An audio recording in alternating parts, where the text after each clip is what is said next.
इंद्रमहिता सिद्धार्थसिद्धिस्थिता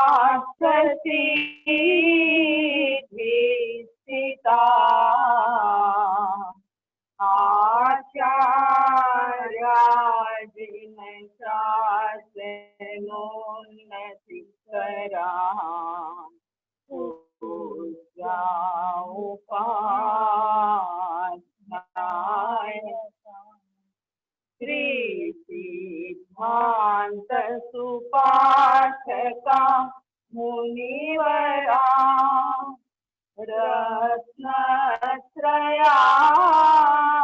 राधका पंचैते परमेष्टिनं प्रतिदिनं पूर्वं पुनो मंगलम् पूर्वं पुनो मंगलम्। परमपिता परमात्मा सब आ गए क्या? Hello hello. हाँ आवाज आ रही है। नहीं आवाज आ रही पर सब आ गए क्या सुनने वाले? जी आ रहे, जुड़ रहे। तब तक नौकार मंत्र बोल लेते हैं। ठीक है। पारस भैया है क्या? पारस भैया अभी थोड़े से बाहर है, बिजी है, तो मैं हूँ यहाँ पे।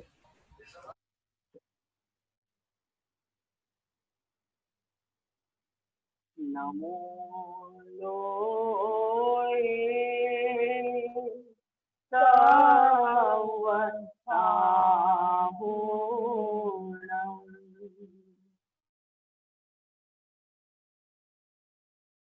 नमो पारो सर्वपावनपरायणो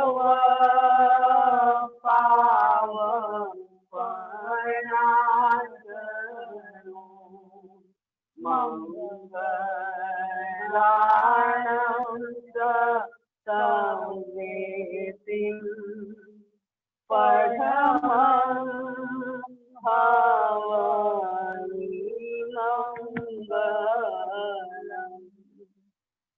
परमपिता परमात्मा वीतराग भगवान के सिद्ध शिला पर विराजित अनंत सिद्धों के अत्यंत ऐसे प्रकाशमय पवित्र अस्तित्व को तथा महाविदेह क्षेत्र में विराजित समस्त अरिहंत परमात्माओं के श्री चरणों में हम सबकी ओर से आज की इस पावन वेला में मन वचन और काया की गहराई से सब गहरे आ गए हैं।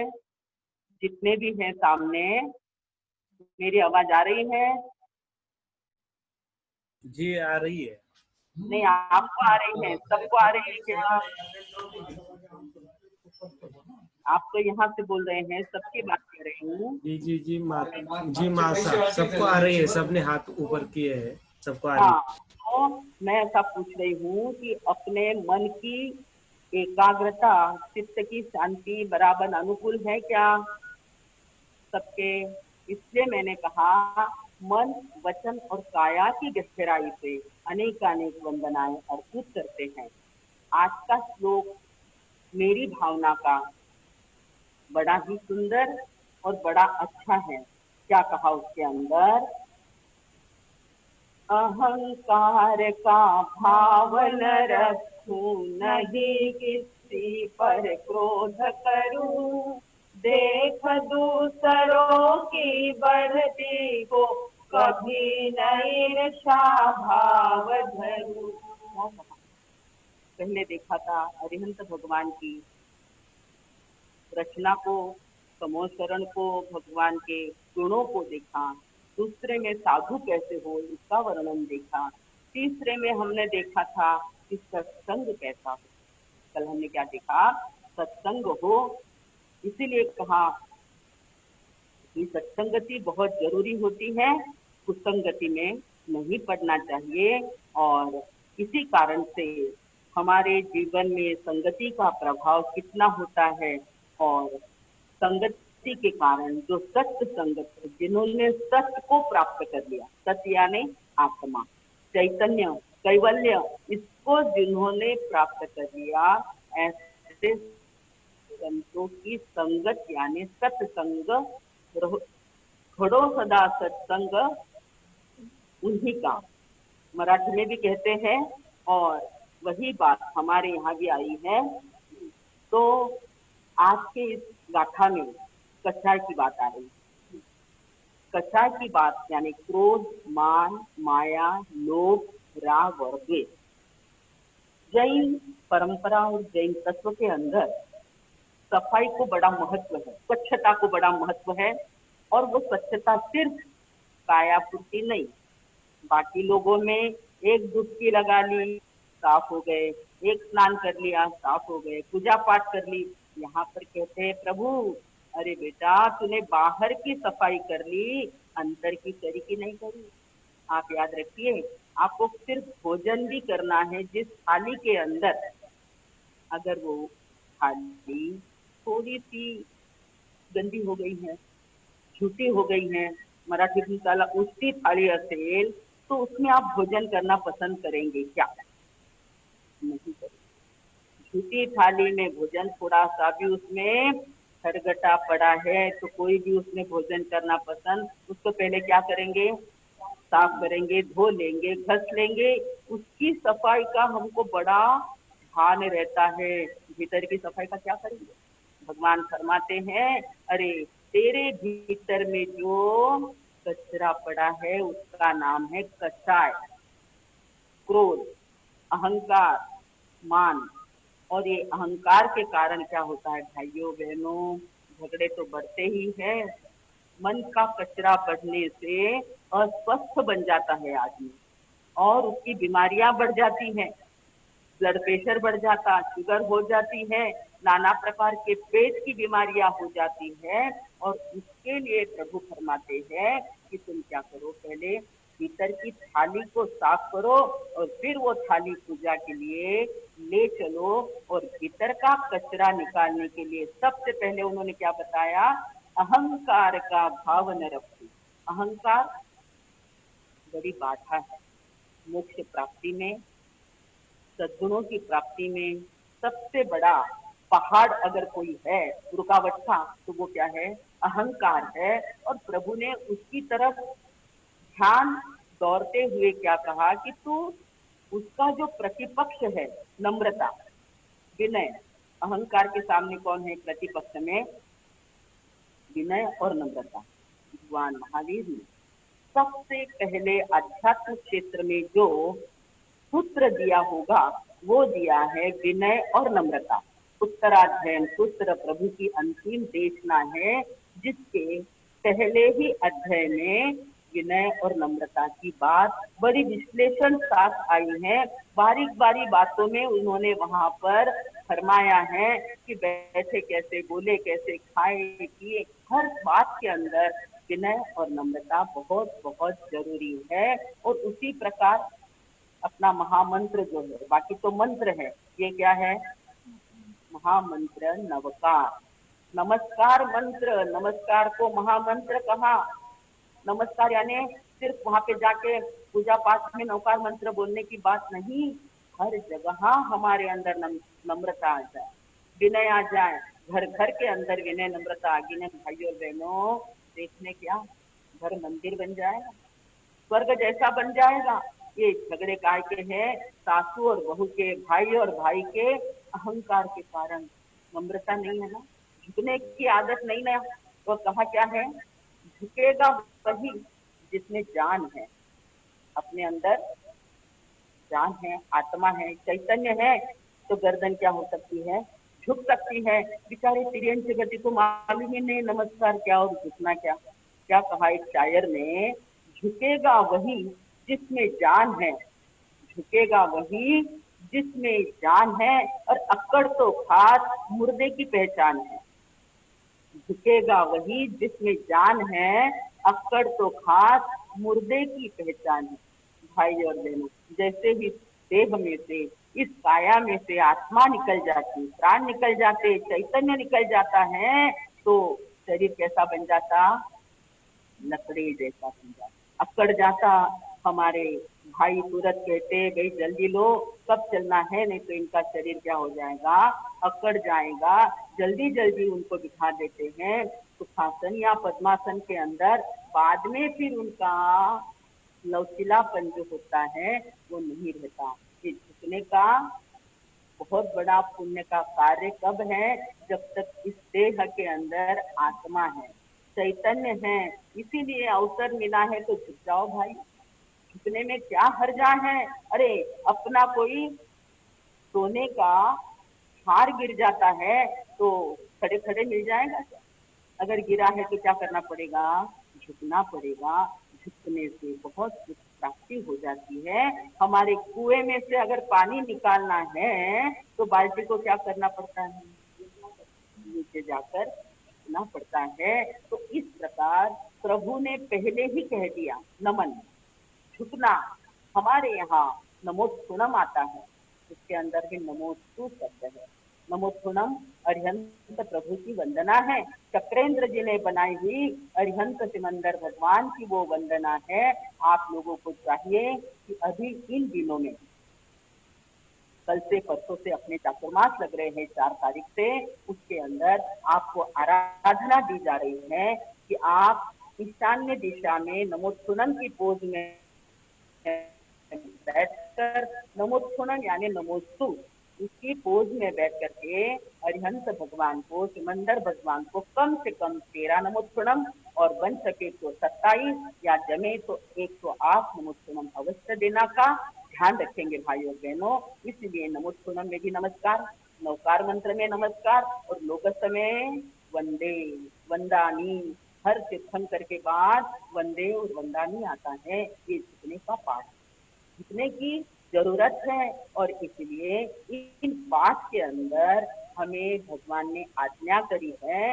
मैं भी झुका था और आप भी क्या करो, जब गौतम स्वामी जी को भगवान के पास से प्रश्न का उत्तर मिला था, इतने बड़े विद्वान, इतने सुंदर, 7 हाथ की जिनकी काया, भगवान से उम्र में बड़े थे, परंतु जैसे ही ज्ञान की प्राप्ति हुई वैसे खड़े नहीं रहे, सूरज भगवान के चरणों पर उन्होंने अपना मस्तक रख दिया। प्रभु आपसे समाधान मिला है, आप हमारे भगवंत हैं, आप हमारे गुरु हैं। ऐसा किसने कहा, गौतम स्वामी जी ने। ब्राह्मण थे, ऐसे 11 ही गणधरों ने और उनके सभी के सभी शिष्यों ने भगवान के चरणों पर मस्तक रख दिया। कम से कम उनसे तो अपन सीखे कि भगवान के चरणों में जाकर नमस्कार करना कितना जरूरी है। और घर के अंदर जो बड़े हैं, अभी तो लॉकडाउन का टाइम है, आप लोग सब घर में हैं, साधु संत मंदिरों और स्थानकों में हैं, आपके घर में जो आपके बड़े हैं वो तो विराजमान है ना, पर मन होता है झुके उनके चरणों पर, पाए लागू, पांव पर गिर जाना चाहिए, पांव उनके पड़ लेना। उन्होंने जन्म दिया, ये जीवन दिया, आपको प्यार दिया है, बाकी कुछ नहीं तो कम से कम आपको प्यार दिया है, संभाला है। उन बड़ों की तो कदर करे और कदर करके क्या करे, उनके आगे झुक जाए, चरणों पर झुक जाए। ये भाव प्रतिपक्ष में अहंकार के सामने रखे गए हैं और उसी के साथ एक पिल्लू जन्म जाता है अहंकार के सामने, क्रोध का। अहंकार का भाव न रखू, नहीं किसी पर क्रोध, तो क्रोध तो करना ही नहीं। चंद्र कौशिक का क्रोध प्रभु ने क्या कर दिया, कितने जहरीले सांसों को फेंकता था कि उसके सांसों में भी जहर भरा हुआ था। और जब प्रभु जंगल में जाते हैं, वहां पर सारे ग्वाले, सारे जंगल के लोग उधर से किनारों से कहते कि प्रभु वहां मत जाइए, बड़ा जहरीला सर्प वहां पर विराजमान है, बड़ा जहरीला भुजंग है, बहुत जाड़ा मोटा काला, और जिसके कण कण के अंदर जहर है, दृष्टि विष जिसके अंदर है, आप वहां मत जाइए, लॉकडाउन कर लीजिए। उस समय की बात, वहां पर भी क्या था, सबने रोका था प्रभु को। प्रभु ने क्या कहा, नहीं, उसकी गति सुधारना, लॉकडाउन को मैं बाद में देखूंगा, मुझे उसकी गति सुधारना है। और प्रभु जाते हैं, जाते से ही उसने तो अपना रंग दिखाना ही था, अज्ञानी था, मिथ्यात्वी था, नादान और तिर्यंच गति का था, उसको तो अपना रंग दिखाना था। उसने प्रभु के पांव में क्या कर दिया, डंक मार दिया। प्रभु ने बदले में क्या दिया? दूध की धारा बह रहा है। बहाई भाई और बहनों, और उसे कहा कि संबुद्ध किन्न बुद्धई, हे नागराज, तो बोध को प्राप्त हो, बोध को क्यों नहीं प्राप्त होता? और जैसे उसकी नजरों में नजरें प्रभु ने डाली और उसे जाति स्मरण ज्ञान हो जाता है और उसके जीवन का कल्याण हो जाता है। बहुत बड़ी सत्य कथा इसके पीछे है। अपने यहाँ कहने का तात्पर्य है कि हमारे अंदर भी अगर ऐसा क्रोध है, उस क्रोध को धीरे धीरे क्या करो भाई और बहनों, मिटा दो, नहीं रखो। क्रोध बड़ा पापी शत्रु है और हम उसे कौन मान बैठे? मित्र मान बैठे। क्योंकि क्रोध 24 घंटे अपने भीतर बैठा हुआ है। अब 24 घंटे अगर साथ में कोई रहे तो वो कौन होता है? मित्र बन जाता है। नहीं, प्रभु कहते वो तेरा मित्र नहीं, तेरा कल्याण मित्र तो तेरी क्षमा है। क्रोध के प्रतिपक्ष में किसे बिठाया प्रभु ने? खामेनी सव्वे जीवा, सव्वे जीवादि समंत में, मिट्टी में सब हुए सुवेरम मच्छम के नहीं। किसी के भी साथ क्या कहा प्रभु ने?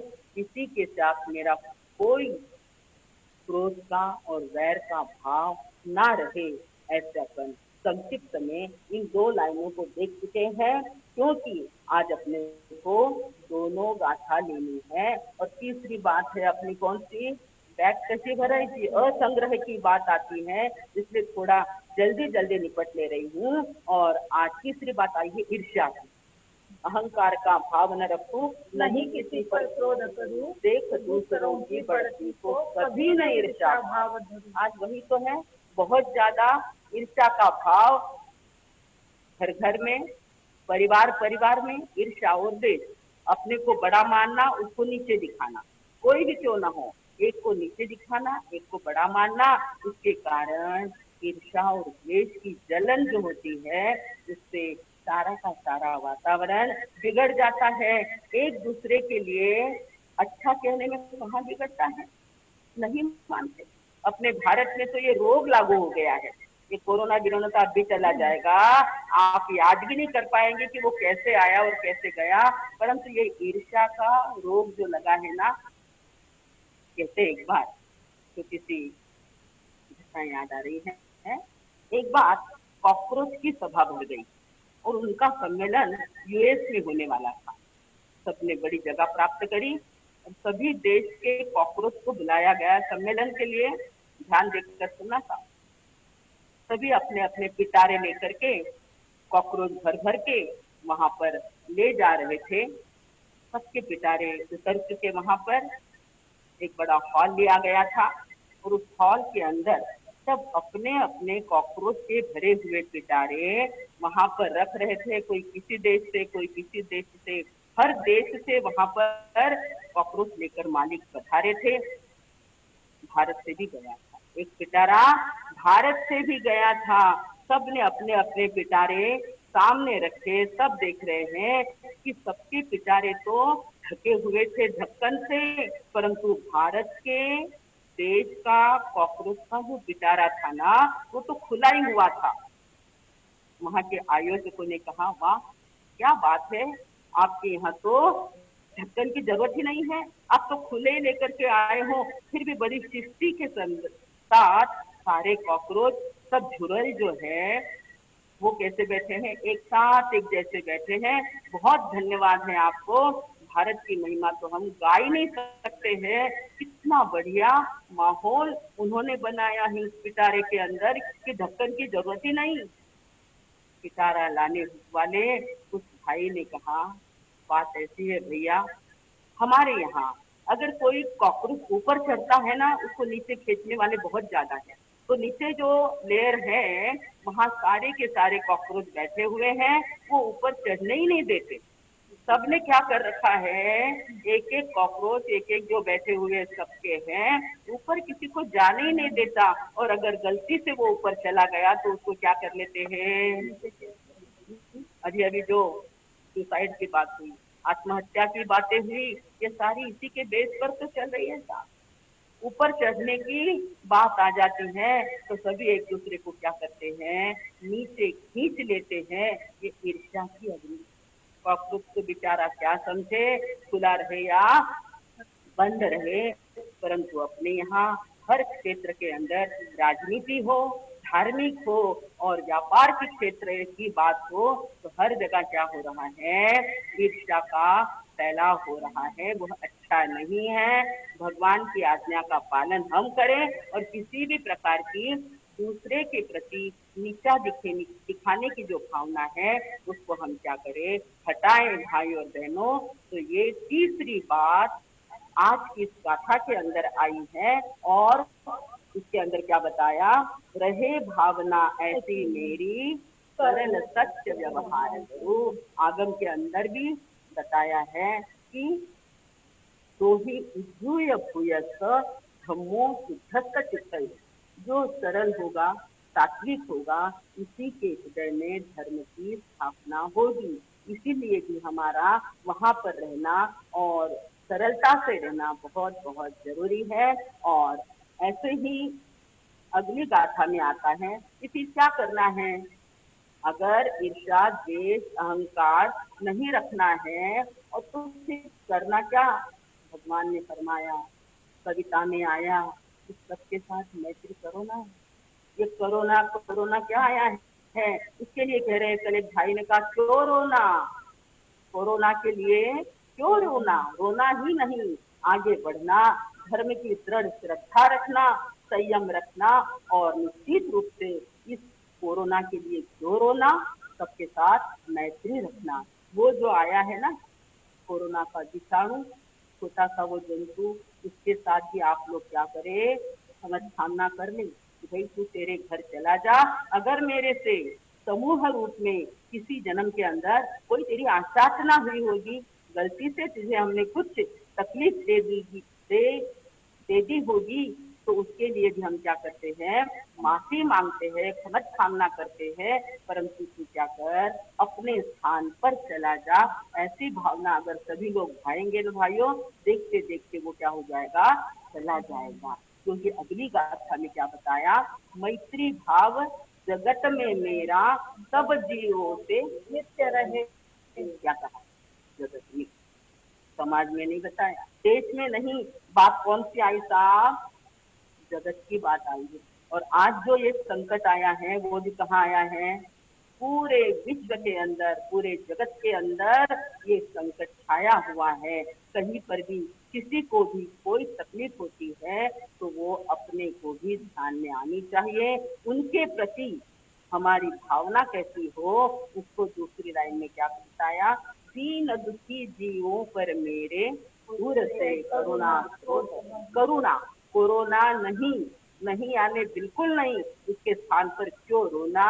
और तीसरी बात है कि करुणा, प्रभु ने क्या बताया, करुणा के भंडार हमारे महावीरा, करुणा के भंडार हमारे महावीरा, हर दुख में तनहार हमारे महावीरा, हर दुख में तनहार हमारे महावीरा।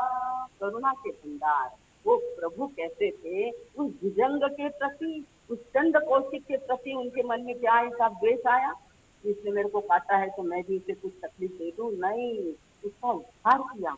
ऐसे करुणा के भंडार प्रभु थे। तो क्या कहा, शरण जो आते हैं, भजन जो गाते हैं, शरण जो आते हैं, भजन जो गाते हैं, उन पुण्य वालों के भाग जग जाते हैं, जो दर्शन एक बार हमारे महावीरा, करुणा के भंडार हमारे महावीरा, तुम्हारी जय जयकार हमारे महावीरा। ऐसे वे करुणा के भंडार थे और हमको भी वही मार्ग बताया कि आप भी क्या करो, दीन दुखी जीवों पर मेरे उर से करुणा स्रोत बहे। आगे की बहुत बड़ी बात है, बहुत कठिन है, परंतु है बड़े काम की चीज।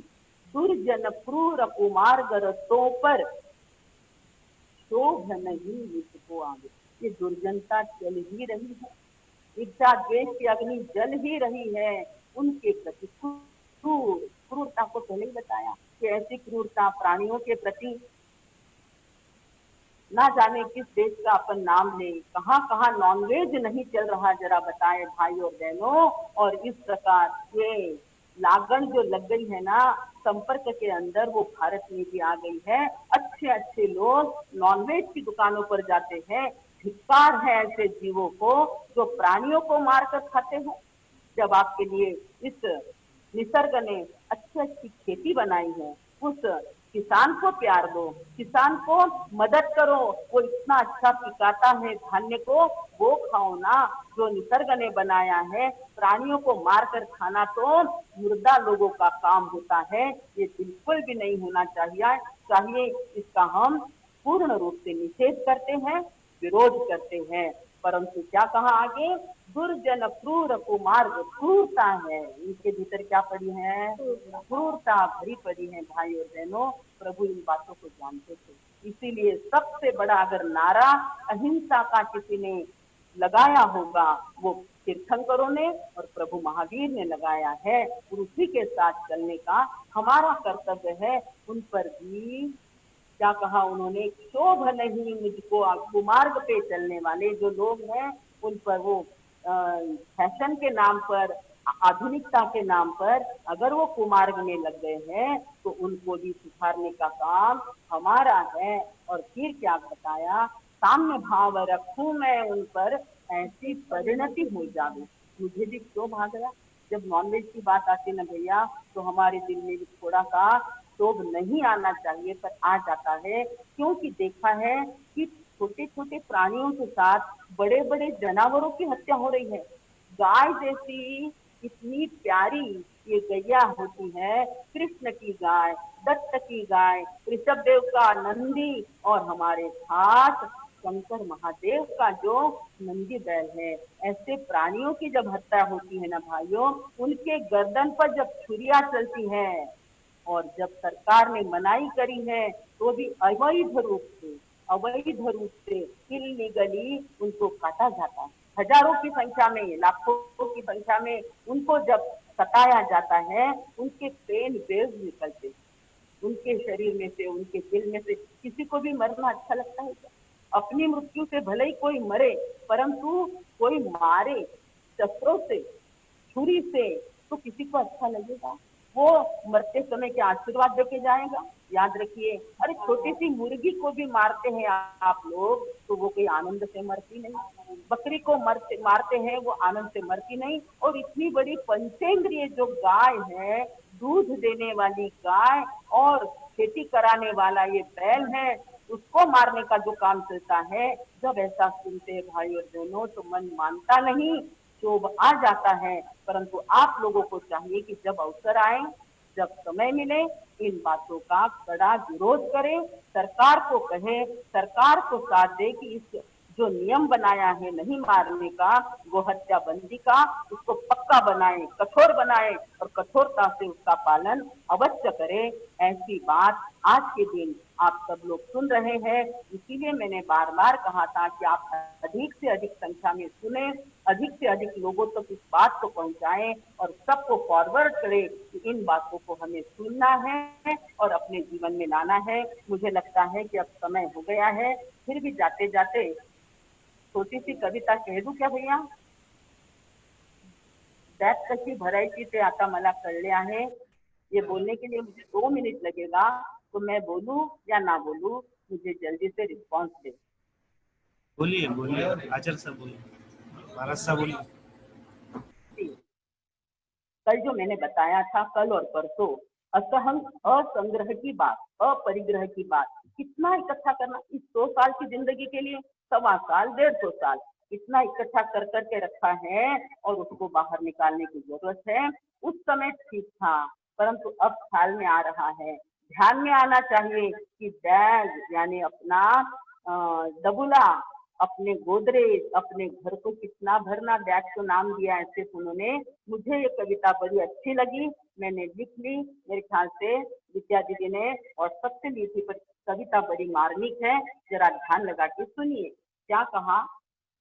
बॅग कशी भरायची ते आता मला कळले आहे. बॅग कशी भरायची ते आता मला कळले आहे. फापट पसारा आवरून सारा, फापट पसारा आवरून सारा आता सुटसुटीत व्हायचं आहे. आणि बॅग कशी भरायची ते आता मला कळलं आहे. याच्यासाठी त्याच्यासाठी, बेटे के लिए, बहू के लिए, पोते के लिए, पोतों के लिए, अरे अच्छे अच्छे लोग जो जानकार हैं, ज्ञानी हैं, वो भी ये बात कर रहे हैं, तो बड़ा नवाई लगती है. याच्यासाठी त्याच्यासाठी, हे हवं ते हवं, इथे तिथे जाईन जिथे, इथे तिथे जाईन जिथे, किसलं काही नवं नवं. ये मॉल अच्छा नहीं लगा तो उधर मॉल में जाएंगे. उनको बेचारों को माल बोलना नहीं आता, इसलिए मॉल बोलते हैं. पर ये शब्द है माल. माल के दुकानों में जाते हैं तो इथे जाईन तिथे जाईन, तिथलं काही नवं नवं. हव्या हव्याचा हव्यास, हव्या हव्याचा हव्यास आता प्रयत्नपूर्वक सोडायचा आहे.